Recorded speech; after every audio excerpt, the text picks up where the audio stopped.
All right, good evening. It's time for our conversation with Quint this week. Now, remember, every week we sit down. This is a collaborative conversation we do with the team at Quint and some other strong voices that we respect. The idea is to look at what's going on politically, right? So, the big thing is Delhi is voting tomorrow. And it's going to be very interesting because, like we talked about last week, Kejriwal was out of jail, but from then till now, things have really moved in Delhi with the whole Swati Maliwal incident that happened and what appeared to be the Aam Aadmi Party scrambling to sort of find its way out of that issue. So we're going to take a look at what's happening in Delhi particularly and also with the rest of the phase. We'll have that conversation. I know a lot of you are asking. We'll have the conversation of Prashant Kishore versus Yogendra Yadav. Yogendra Yadav spoke to us on this channel. Prashant Kishore, we've been reaching out to a lot, but he hasn't responded to us. So we'll try and figure out why there are, such completely opposite predictions coming from these two gentlemen at this point. Our chat window is open to our, to our audience. Please come in and ask your questions, like, share, subscribe. If you like the stream, it'll pop up higher on the algorithm and more people will join us. Joining me right now, Aditya Menon, who is with the Quint, who's actually sat through this entire election with us. And it continues, Aditya. I think the strongest thing to have come out of all of this is my friendship with you. We also have Mr. Javed Ansari, who's a very senior journalist who's been tracking elections for decades, and he's gonna vote tomorrow, so he's gonna tell us what he's reading out of Delhi. Mr. Ansari, always a pleasure to sit down with you, always. And we also have Sayantan Ghosh who joins us. He's a columnist, a researcher. He's a professor at St. Xavier's, Kolkata. Thank you so much for joining us. You can give us your point of view as well. Remember, Delhi is going to vote tomorrow. We have a lot of questions, but first, getting straight to the Prashant Kishore versus Yogendra Yadav question. That's actually my first question. Aditya, can you tell us, and actually, if you look at, if you take apart what the two of them are predicting, it's a 50 seat difference, right? Because Prashant Kishore is saying 303, which is what the BJP did last time, or better. Yogendra Yadav is saying 250, 270, and they're going to need some help to get past that halfway mark. So both of them are predicting an NDA government, in the very least. One is saying majority, one is saying minority BJP. But why do you think that there is that difference there? I'll actually like to bring another person, person who engages a lot with political data, Sanjay Kumar of CSDS. He is somewhere in the middle of Prashant Kishore and Yogendra Yadav. He's saying BJP will be just about at 270, could be a few seats more, could be a few seats less. I think broadly the direction in which all three of them are agreeing on is that there has been some decline in the PM Modi's popularity. Where the disagreement comes is to the extent to which the opposition has been able to cash in on it. Prashant Kishore is of the belief that the opposition has been useless and it's because the opposition is bad that people are preferring to vote for Modi. Yogendra Yadav is predicting that the opposition is almost entirely able to ensure the shift of the disaffected voters towards it. And Sanjay Kumar is somewhere in the middle. I think that is where the basic disagreement between the three people who have made these predictions. I think that their standpoints are also important to note. Yogendra Yadav is now more or less associated with the opposition ranks. He did join the Bharat Jodo Yatra with Rahul Gandhi, the first one. He went the entire distance. Prashant Kishore, on the other hand, is someone who wanted to be part of the opposition campaign, but the things didn't work out between them. So there is that aspect as well. So I mean, there is his views also come from the belief that had I been leading this campaign for them, things would have been different. That's why he puts the entire onus on the opposition. Sanjay Kumar, in my opinion, is the most objective voice among these because he's talking purely from the point of view of election data, and CSDS is among the most reputed agencies that engages with political data. So I think this is where the differences are at. There's been one point of view of is Prashant Kishore actually sort of drumming up sentiment in favor of the BJP. What is your response to that, Aditya?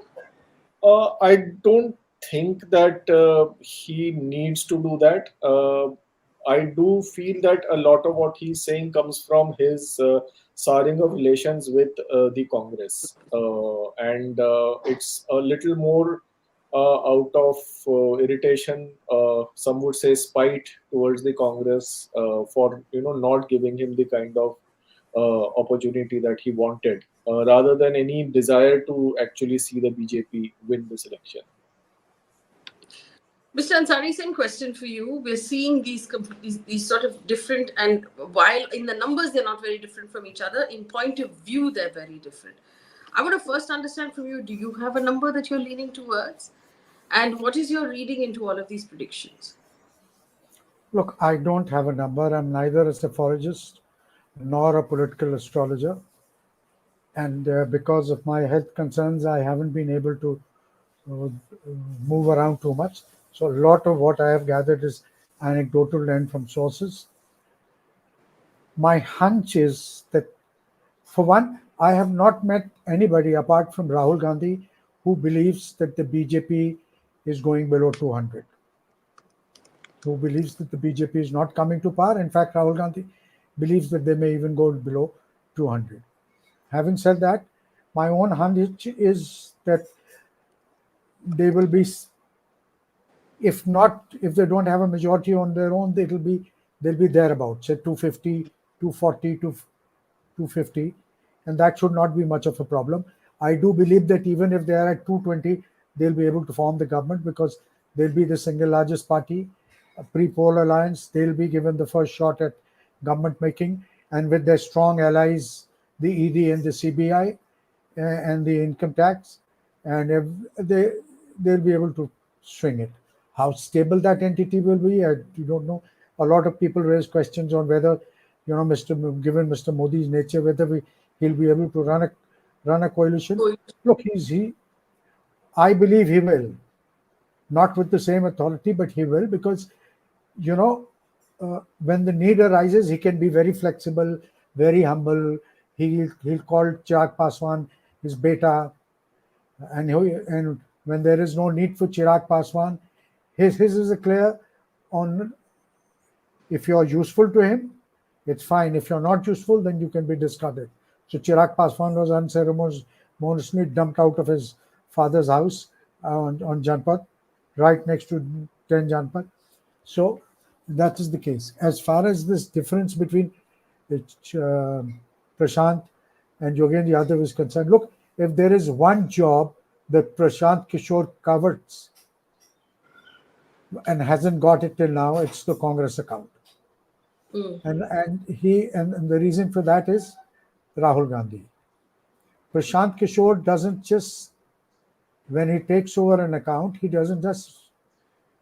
not just a consultant. Then he runs the show. When he was running Modi's campaign, he was living in that house with Mr. Narendra Modi. Nobody else used to live there. Prashant Kishore used to live there. I know for sure that when he was handling the JDU account, he was living in the same house as Nitish Kumar. In the Congress party, that just can't happen. It's a 130-year, 140-year-old party. Things are very, very different. And they were willing to go the extra mile to try and make smoothen things out for him, set up an empowered group. But he and Rahul Gandhi, somehow the chemistry is missing. And he realized early on that Rahul was not 100% into it. And so therefore he opted out. There is absolutely, but that notwithstanding, there is no taking away from the fact that he's very, very good at his business. He knows his business, the kind of numbers and the kind of data that he has at his command. I don't know if anybody else in this country has that. But is everything that he's saying objective? And at least as far as the timing is concerned, one particular statement got my alarm bells ringing. He says, if the India alliance does well, then the markets are going to tank, or something to that effect. Now, he's a brand manager. He's a political manager. For him to be saying this at this particular time when Bombay was about to go to vote, So I don't really. Of course, Aditya has told given you Yogendra Yadav's background. Sanjay Sanjay ji has changed the goalpost, changed his position a bit, because when the election started, he felt that the BJP would go. I mean, it won't. They do better if not they do as well, if not better, than what they did last time. Now he tends to veer on the side of the fact that they'll be around 270, or if things go very much there, if all the pieces fall into the slot, then they can get to 300. So he's also changed his position a Mm. bit, depending on who you talk to and which kind of media you're watching. I also happen to still get invited to one or two of these channels. So there, if you go, if you have to believe them, then Mr. Modi is winning 700 seats. But no, honestly, I was sitting by the side of a pollster on a channel, and he said, "Kam se kam 400." I said, "Yaar, why kam se kam? I mean, why 400? Why not more?" He says, But 80 out of 80 if, in UP, if not more. I said, "Watch, even God cannot give them more than 80 in UP." So if you go to the YouTube channels, and I happen to be slightly more in demand then than I am on national TV now, so there it gives you a different side of the story. Of course, they are not going crazy. They are not giving the India Alliance anywhere near. But yes, their assessment, I do believe, is closer to ground realities. Because now people are beginning to ask questions. 10 years is a very long time for a government. Or at least let me amend my statement. It's a long enough time. People want answers. But whether, so they're beginning to ask questions which they didn't in the previous two elections. But whether they believe that the Congress-led India alliance has the answers to the problems, I'm not too sure. well, let me bring in Sayantan at this point. You had recently written an article about Nitish Kumar and whether or not this election might make or break him. And my question to you is this: do you agree with the statements made by other two guests about looking at a 270-ish number? In which case, is Nitish the ally of interest? Who are the allies really? If the BJP does need allies in the outside chance that it needs a coalition, its allies are very weak, and other than Nitish, almost faceless. Who are the allies? Where will the numbers come from? If in there's an outside chance they might need them. Yes, Mr. Ansari. Sorry, Sayantan, before I come to you. No, look, Sayantan finished, then after he Oh, had his. all right. Okay. Sayantan, go ahead. Yes, thank you, Faye, thank you, Aditya, for this invitation. In class, we always discuss about the journalism of Faye, the articles written by Aditya.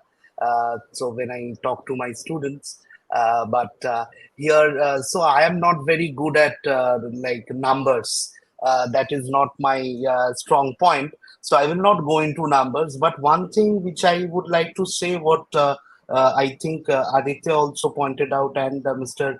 Ansari also talked about, is that you will see that, like today, I will believe that when it comes to Mr. Prashant Kishore, we are giving him a lot of more importance than he should be getting at this point, because he is not doing the kind of business he was doing.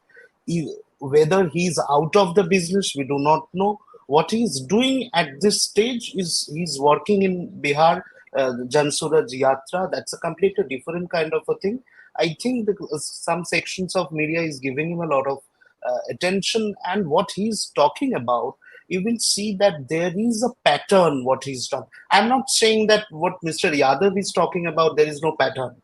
Of course there is a pattern. The objectivity of the pattern is that in 2019 also, if you read articles written by Mr. Yadav, we will see that he was predicting that okay, the opposition will do much better. But the point is what Mr. Kishore is doing, that he is now talking about all the people he has worked with, that they will do bad. Okay, Mamta Banerjee will do very bad. Okay, then Jagan. Jagan will do very bad. Congress will do very bad. So whoever he has worked with, now his point is that okay, now because I am not there, I am the maker of you guys. Now I am not there. How can you perform and work? Okay, recently you will see. I think in Twitter it went viral also. Jagan Mohan Reddy made a statement against Prashant Kishore. Very candid statement at IPAC office. There, he made a statement. Okay, and which was a candid one, but not a very political one. But it was a deep statement. Okay, but now when it comes to the alliance part and who are the real supporters, see, that is a very that is a kind of a space which is open. Okay, I do not have very much confidence on the political parties when after like post poll of the political parties like YSRCP, okay, like Biju Janata Dal. Maybe Biju Janata Dal BJD is now showing that okay, we do not like BJP. That is what they will have to do in Orissa. But there is no precedence that they have gone against the BJP when it came to supporting them in any way. Okay, in YSRCP, there is no precedence that YSRCP has taken a very anti-BJP stand in the recent years. Okay, Jagan Mohan Reddy. So I think if really the situation becomes that bad, then Mr. Modi and Amit Shah, they are very wise enough to get the supports from this kind of political parties. And as far as number of NDA is concerned, the BJP is concerned, I think that when the election started, because it's an eight phase election, it's a long election. When the election started and where we are standing today, we all understand that the kind of things we thought on the day one, today after five phases, things are changing very fast. Okay, that's why the narratives of these leaders are changing very fast. Mr. Modi is talking about like religion for Mangal Sutra and Hindu Muslim. Then he's saying that I am divine child. All these things are happening. So so 400 par, of course, it looks very impossible because if it was possible, then for a political party which claims to be the greatest, like largest political party of the world, and of course of India, they do not need to do negative campaign. They are doing a lot of negative campaign, like from prime minister to home minister to all the top leaders. Like because I have ruled for 10 years, like I have done vikas and everything, right, development work. So why will I need to do this kind of like negative campaign, like after so many polls? So there is, of course, the number parties that parties So, there. So it's that really is interesting. I have not asked y'all, mostly because I like my guests, but I've not asked y'all for your comment or your response to the fact that the Prime Minister suggested that he's been sent by God. And this was not like he's perhaps a little more than human, Mr. Ansari. So we're going into a slightly strange sort of category when it comes to now speeches. This is now turned into a very unequal fight. Mere mortals, mere mortals versus somebody who has divine status, and please be careful. Please be warned that anything you say about divinity, be we might be Struck down. committing sacrilege, or what can one say to this? I know what can it's so strange to I even I have covered many elections. A lot of people. I am amongst those few people whose first assignment was an election. In '87, I cut my teeth covering election, VP Singh's by-election. I have seen a lot of stuff being said in elections, but this takes the cake. From Mangal suits to buffaloes to people running away with water taps to now divine status, and there's still 2 more rounds to go tomorrow, and then the final on 1st of May or 1st of June. So I don't know where the bar is going to be set and where it's going to stop. I really don't know, because I've heard a lot of things. I haven't heard this, even by Mr. Modi's standards, this is par excellence. So, and like Sayantan was saying, that if you're winning 400, what is the need? As now, and to come back to your previous question of where they will get allies, it all depends on the kind of numbers that they get, because these configurations, these alignments are not cast in stone. Who's to say that many of India's the parties that are today in the India alliance may not be willing to do business tomorrow? They will find reason. They say for the sake of the nation's stability, and for the and uh, and to ensure that the economy doesn't tank, and we continue to progress. And because of threats from China and Pakistan and Burma and Bhutan and Nepal and Maldives, we need a strong government. So therefore, I have seen Vajpayee ji's government, the AIDMK and the DMK, at one point of time, both of them were supporting that government. Could anybody believe that? I mean, we used to think that pigs would fly if this was possible. I've seen the fact that Mayawati and Mulayam Singh were literally raced each other with letters of support to the President House to support Manmohan Singh's first government. Literally, there was a car race on who would get there first to hand over the letter of support. Both of them were supporting Manmohan Singh. So it all depends on numbers, and Yeah. whoever is in a position to the same applies to the India alliance also. If tomorrow, by some quirk of fate, India alliance has 270 or 265 or 260, what will prevent YSR? What is YSR's problem? YSR will say, look, my father was a congressman. My mother has now once again become a congresswoman, as has my sister. There were some traces. Okay. Yeah. And those, it depends on the political management skills. In the political management part, I still believe that the BJP and Amit Shah and Narendra Modi are far ahead of the Congress and the India alliance at the moment, because one, that's one single party. Here, yeah, there's so many parties. You have to first look at the various angularities and all that. BJD claims to be independent, but has always leaned on the side of the BJP.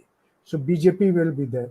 Uddhav Thackeray, they'll say, okay, we've Balaji, Modi or Amit Shah will go and prostrate himself at Bala Sahib Thackeray's statue. There are lots of things that can happen. That can happen. And, So and in politics, they say there are no permanent enemies, right? And there are no permanent friends. You never know. so I don't mean, rule any, at least I would not rule anything out except the left and the Congress and yeah. perhaps the Samajwadi Party and RJD. Everything else is fair game.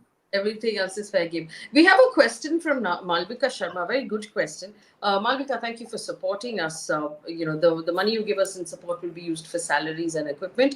Her question is the EC not disclosing voter turnout data and telling Supreme Court that it's not possible. Aditya, could you explain that case to our audience, please? Because is it true that the EC is saying at this point that we're not going to publish this data? You're not entitled to voter turnout data as a citizen?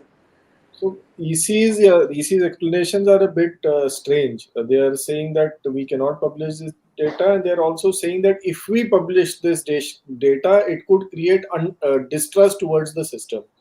Now, this is the first time I am hearing that we have to conceal something so that it doesn't create distrust. Usually transparency is the best way to address any possible distrust.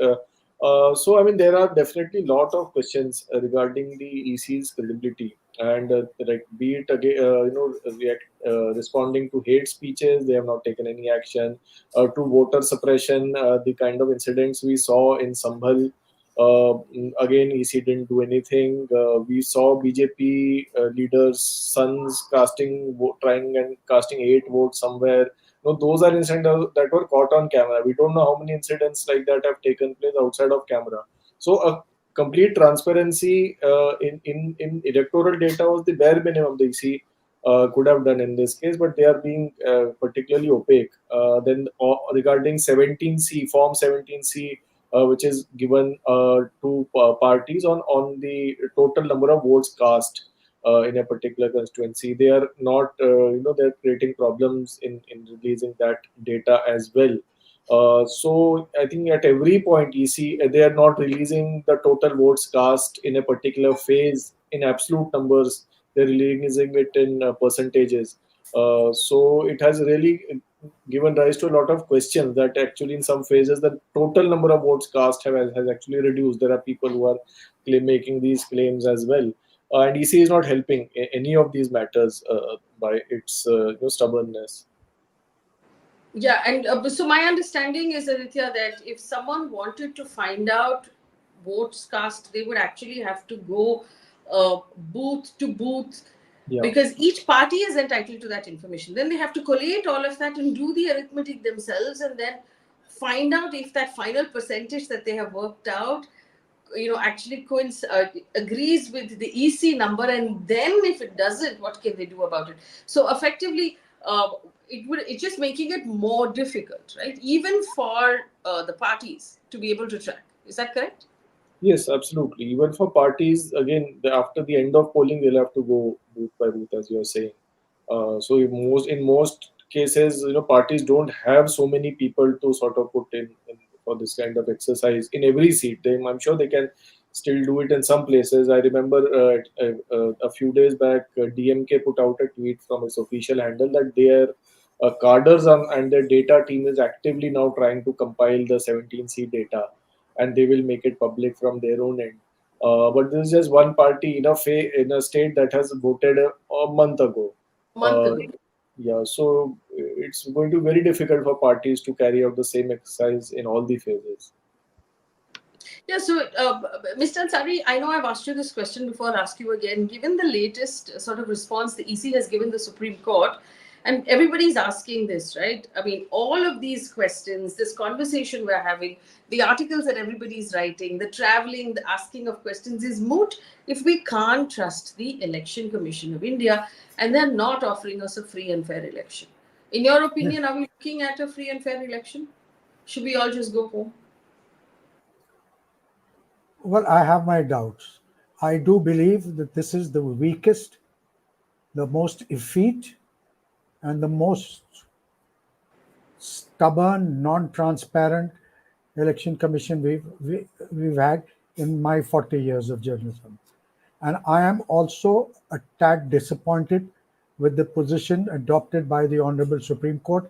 I say this with utmost respect to the Honorable Justices. Saying that, okay, now that the election process is on, if we interfere, at the very first instance when this application was moved, when this case came up, they should have taken a position. You give these long dates, there's no point, you can't shirk away from these. We are the largest democracy, we must be seen as the largest democracy, the fairest democracy, and the most transparent democracy, which we are not. And if you have nothing to hide, then why all the stubbornness? Every time there's a close call, people will say, this is the reason. Even if no hanky panky is going on, people will tend to believe that, tend to suspect that something wrong is. Look at the response of the Election Commission to the Prime Minister's speech when he spoke of Musalmanों को दे सबसे ज़्यादा बच्चे पैदा करते हैं. That speech when complained. He wrote to Mr. Nadda and Mr. Kharge.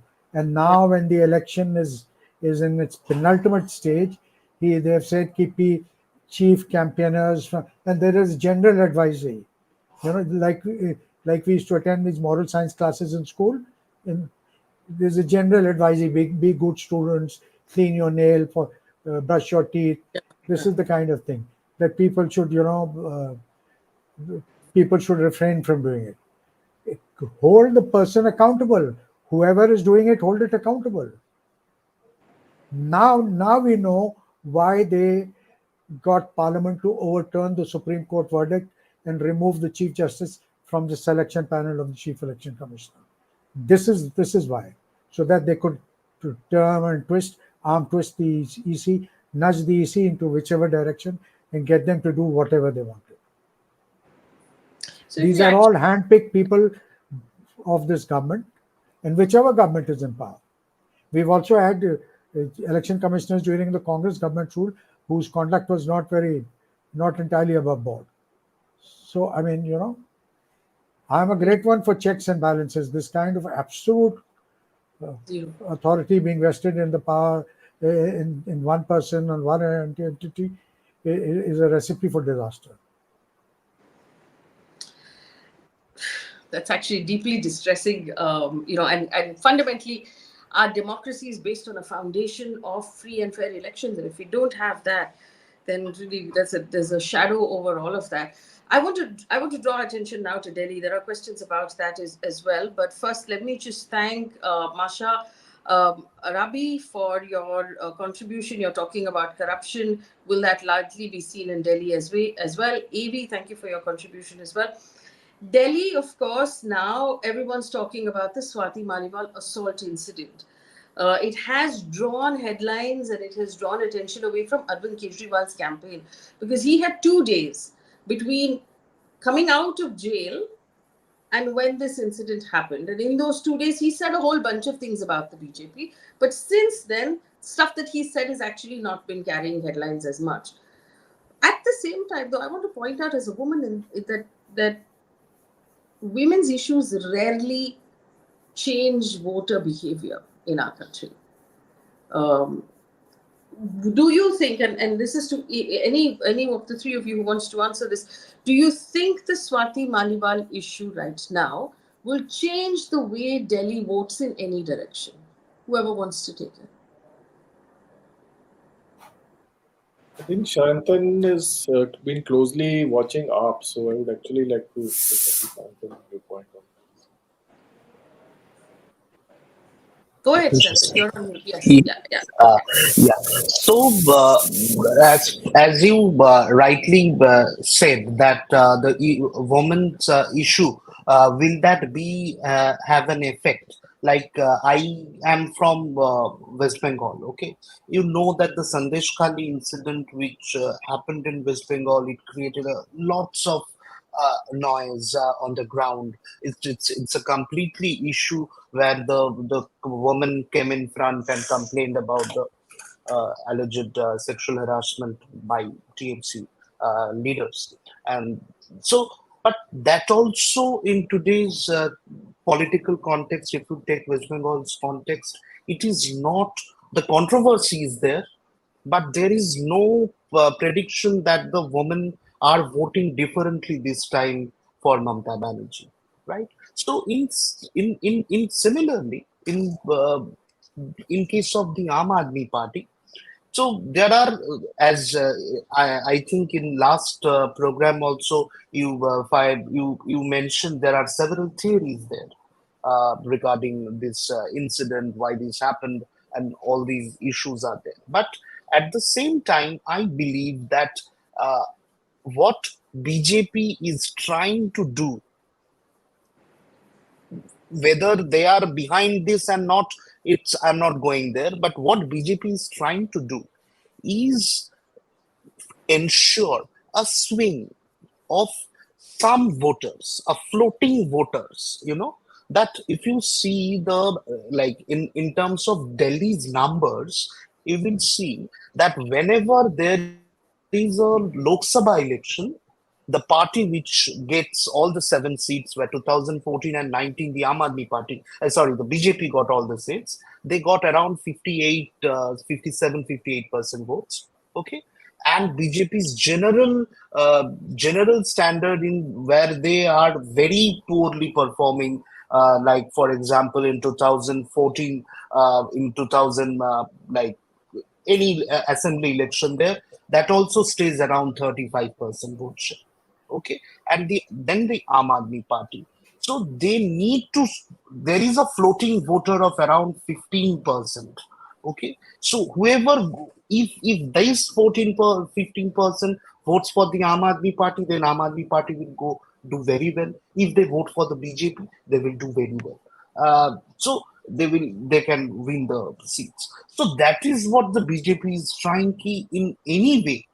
If these people gets confused, and this sympathy for the Arvind Kejriwal, that मैं jail में था, मोदी जी मुझे देख रहे थे, and all these things gets, my father and mother is being harassed, and all these narratives, and with this, if BJP can swing some of these voters, then it will help. I will just give two small examples. I think Aditya will be able to tell better that in Punjab election, not this one, not the last one, last one, the Aam Aadmi Party itself claims that the Khalistani issue, it came very later part of the election, and when it came, the situation fully changed.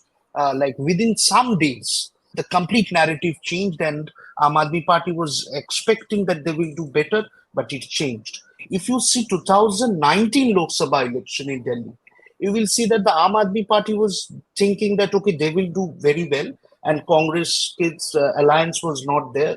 But you will see that, like you will see, sorry, that in that election, the Congress did very well in 2019, and suddenly in Lok Sabha they got around 18% of vote share suddenly. Okay, and whereas in 2020, like just a year later, they got 4% vote. But this 18% vote, the Aam Aadmi Party also in the Kejriwal said in several election campaigns that the Muslims, he believes that the Muslims voted differently, and this shift happened in the very last moment. So I think that is what the BJP is trying to do as far as Delhi is concerned, uh, with this Swati Maliwal issue and all the other related issues. Mr. Ansari, you wanted to say something, and I also, I want to add one more point for you to respond to while you're speaking. This is the first time that the Aam Aadmi Party and the Congress are contesting Delhi together, which means they're not splitting votes between the two of them. So it's actually a binary for people who vote tomorrow: BJP or AAP plus Congress. Right? Do you think that's going to make a difference, Mr. Ansari? Yes, that will make a difference. It would have made this would have been a deadlier alliance had there been better teamwork between the two sides. There were still some issues.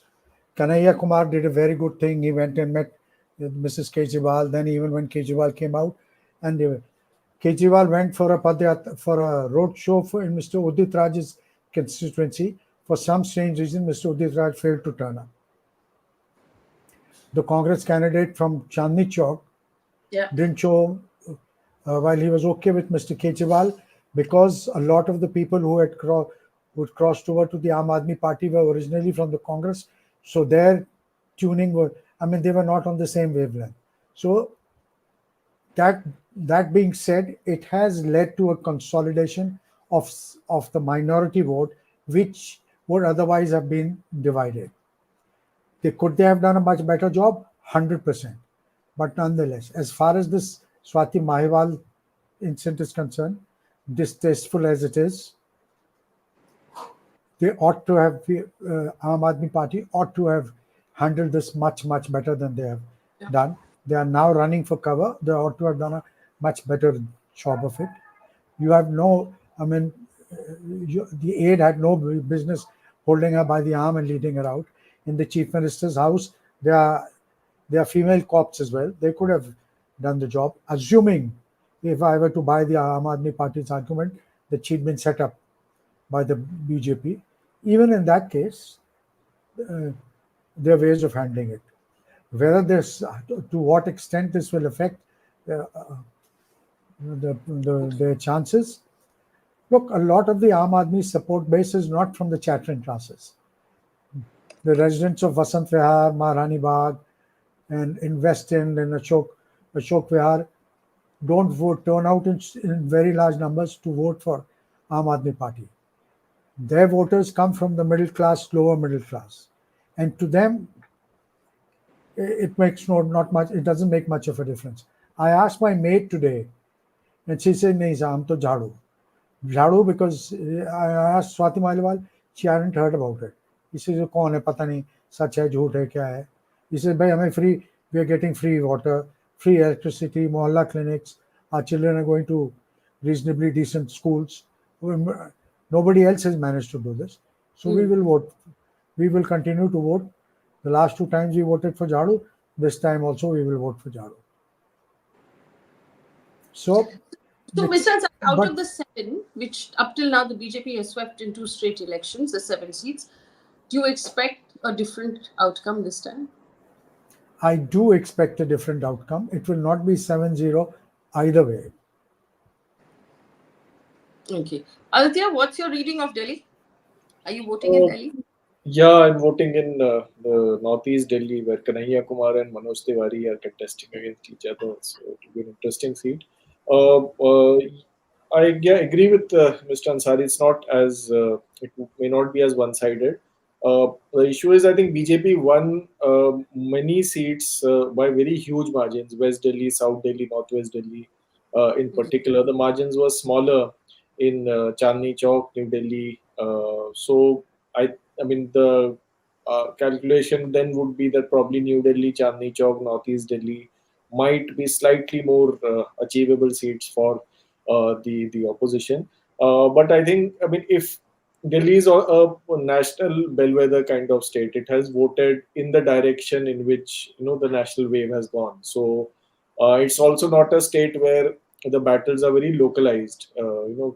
Not often do we see ki, okay, I don't like the national level candidate, but the local candidate is fine. Or if I like the national level PM candidate, but I don't like the local guy, so I'm not going to vote for him.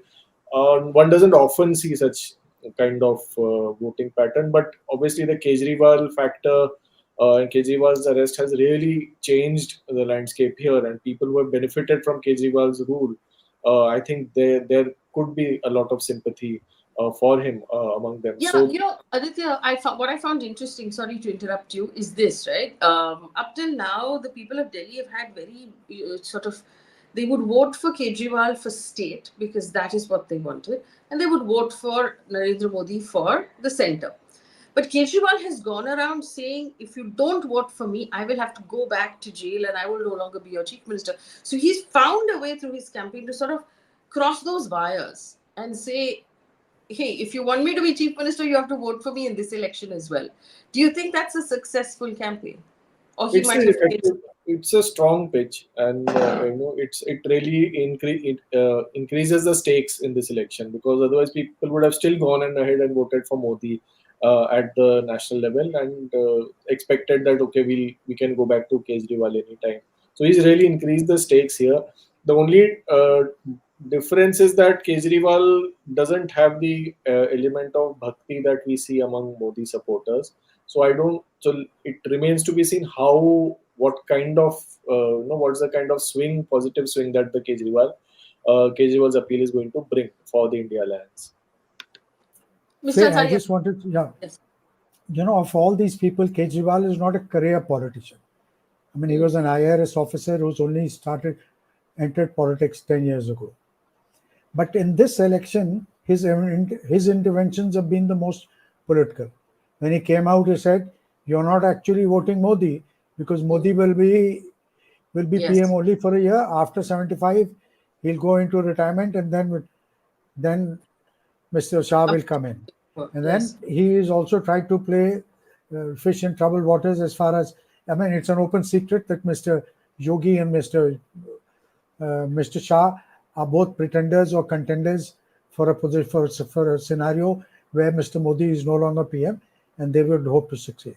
So he's already tried to create a further schism by thereby saying that the next person on the hit list, first was Vasundhara, second was Shivraj Chauhan, next person will be Yogi.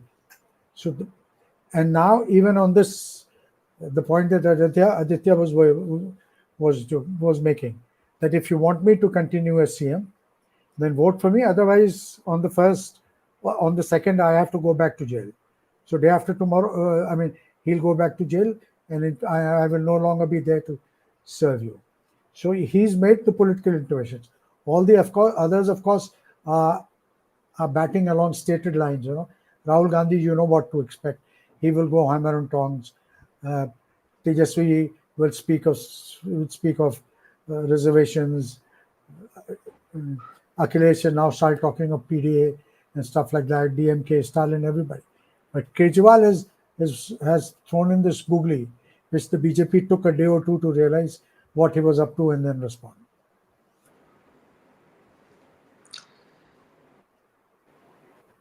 Sayantan, you want to respond to that? Where you expect, the split of vote to actually turn, in the sense that, and you're absolutely right, Mr. Ansari is right, because Kejriwal, not a career politician, sounding more and more like a politician. Also, Aam Aadmi Party's handling of the Swati Maliwal issue reeks of the kind of politics that they have stood against this entire time, right? Go ahead. Yes, I think that the Aam Aadmi Party was not at all ready that this kind of situation will happen, and that also happened from a person like Swati Maliwal, who has been with the party from the in like much before inception, who has a wonderful, wonderful relationship with both Manish Sisodia and Arvind Kejriwal. So that is why the handling, they did not understand how to do that. And when they first thought that okay, we will handle it internally, and that's why I think Sanjay Singh ji met Swati Maliwal and resolved the issue, came out and given a statement press conference.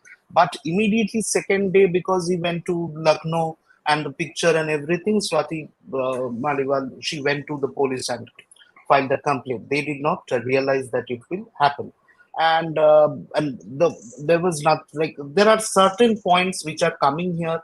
I think like for the viewers also, there are some clarities are needed, because like that Swati Maliwal trespassed the Yeah. place. There is the thing. Yes. Okay, like because I was a fellow of the Delhi Legislative Assembly for 2 3 years. So like you cannot even go to 100 meters of Mr. Yes. Kejriwal's house if you do not have an appointment.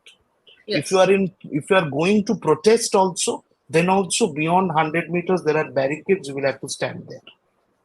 You cannot even go there and take selfies. The police will stop you outside the house. I'm talking about, because there is the, and after there was the Tejashvi Surya's team and all these people, they barged into the house, broken their gates and CCTV. So after that, the security is more tough now. So if there is no appointment, or if there is nothing, the place which we have seen in the video, that the place where the Ambedkar's picture is there, which is Yes. the waiting room, that is beyond the camp office of Mr. Kejriwal. No, so you cannot enter there. There are Hmm. there are three levels of security who have given you clearance to enter that part Also, of. and I completely agree. There's no chief minister's, camp office or home office that you can go anywhere near without clearing multiple levels of police, and they'll ask you where your appointment is, and someone will have to escort you in, and all of that. But fundamentally, Swati Maliwal has known the Aam Aadmi Party personally for 20 years. If she did show up without an invitation, or she showed up, she walked in without an appointment, how does that still justify any sort of allegation or assault? I don't understand. I don't understand that being a response to what her accusation So is. That, for me, I found was a bit of a problem.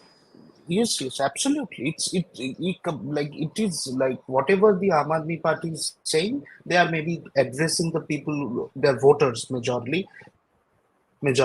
So that is why they are saying all these things. But any person who understands this, they will understand that it is not possible. Like for example, I'm giving you, if you're entering the premise of Arvind Kejriwal's camp office or residence, okay, you cannot carry your pen, okay. You cannot carry your like mobile phone as a normal person. If you're going, if you do not have like just to meet or anything to greet, things like that, you cannot do those things. So Swati is carrying her mobile phone because she has made the call to the police like twice. So all these security checks and everything was done. And without appointment, without whatever the call, if there is no acceptance from the fact that okay, she can enter the premises from inside, it cannot happen. So I think so the handling of the entire Swati Maliwal case was very poorly done by the Aam Aadmi Party, And as far as they are saying that okay, she was pawned by BJP, and there is like till now, if you see that in yesterday's interview also, Swati Mhm. Maliwal has not said a single hint of the fact that she has any inclination towards towards leaving the party or things like that. It is something. Maybe it was not a pre-planned thing. Of course, it was not, but it was something which went out of proportion, and the Aam Aadmi Party could not handle it. And another reason I think I've written for the Quint also. The reality is that some people are there in political life. People like this, Mr. Kumar, the Bibhav Kumar. Uh, Mr. Kejriwal is fully dependent on him, Mhm. and so that's why he cannot like excluding him from the campaign when he has only few days to campaign in Delhi majorly, and after now the campaign is over in Delhi. So to leaving him, uh, it was like they cannot imagine that Yeah. it is happened because So there from is. 2000. Yeah, so So, Aditya, there's also a rumor, there's also a theory doing the rounds, and this is source based, that Swati Maliwal and Raghav Chadda were out of the country when Arvind Kejriwal was in jail. They did not express support even on social media. That seems to have angered the Kejriwals. They haven't been giving them appointments. There's a rift that predates this incident. Is that true, Aditya? So Chadda did tweet in favor of Kejriwal when he was abroad. Obviously, then the length of his stay there of course, many people in the opposition did question. But he was apparently out on due to some issue with his eye, surgery with his eye. Swati Maliwal got the Rajya Sabha not very long back. I'm not sure whether it was. I'm sure it was pretty sure before Mr. Kejriwal's arrest, but she was was very much part of the party's in not inner circle, but yeah, definitely the party's ranks until very recently. So if at all something has gone sour, I mean it would have happened in the last 1 month or so. Faye, there are Yeah. some dots that still need to be connected with this. Mm. I mean, like I said, it was what happened should never ever have happened. I mean, they handled it very badly, and it was despicable whatever happened. But there, we do not know the entire story. Mm. We do not know there is something. There are some things that still need to be unraveled. Why is it? I mean, suddenly, what happened? Why is Yeah. it that Kejriwal suddenly flew into a rage and said, don't allow her inside? There is something that has happened which we don't know. There are some dots that need to be connected. There's another theory that Arvind Kejriwal wanted to offer that Rajya Sabha seat to Abhishek Manu Singhvi, who has gotten him out of jail. Is there any stock you place in that theory? Look, there is no vacancy. If Arvind Kejriwal wants, so the theory is, and I know where it's coming from, that he wanted her to resign so that that seat could be offered to Abhishek Manu Singhvi. I mean, would the Congress party allow Abhishek Manu Singhvi to be? Hmm. It's one Nature thing to that. allow him to be elected with the help of the TMC. It's quite a different thing to allow him to be elected on a Aam Aadmi Party ticket. Would the Congress party allow that? That doesn't make sense. But there is a side to the story which we don't know. I don't know which we will ever know, but we do not know. There are some things which don't make sense. Look at the visuals. If you're beaten up and these things have happened, you're walking through Aram, say you with the phone in the hand, there's a lady cop with you by the side. So there are a lot of things. I mean, there are things that cannot be said. And the reason I'm not saying it is because I don't know if this is true or is this a plant or this is an inspired piece of news. But there are some dots that don't connect. There are some things that don't quite seem right. Well, in the meantime, Delhi will vote tomorrow. So will the three gentlemen on this panel. So thank you so much for joining me and having this conversation with our audience, with us. Of course, at the end of the day, I would say our true loyalty is with the democracy. One hopes that we don't have the information to be able to say it conclusively because the ECI won't give it to us, but we hope it's a free and fair election. We want to trust that it's a free and fair election. That's all we can. I mean, at this point, it's faith because we can't say with empirical evidence that it is. But this And is I really hope I hope that the three of us don't have to spend 2 hours in the polling station like you had to do. Yes, it's actually in Mumbai because of the heat, and I'm hoping that Mumbai's experience now will be used as a learning for Delhi. There was it was really hot. People were standing in lines for more than 2 hours. There was no water, there was no shade in some cases. I had shade, and I think it was just poor planning because the same polling booths a couple of years ago we had no problem at all. So I don't know what was different this time, but it seemed to have been the case across the city. And incidentally, the voter turnout was poor, so it was not like there were large numbers to have been handled as well. So we don't really understand what went wrong in Mumbai, and we're hoping that you don't have the same experience in Delhi tomorrow. So as Delhi votes, gentlemen, thank you for joining us. And for our audience, remember, go to the Quint website. All of the information we talked about is being covered quite beautifully sorry, that's my dog. All of the information that we talked about is being covered on the Quint website, also on their YouTube page. Take a look at the work they're doing. Download the Beetroot News app for news and updates. And hydrate. If you're voting tomorrow, carry some water with you. All right. Have a nice evening. Thank you for joining us.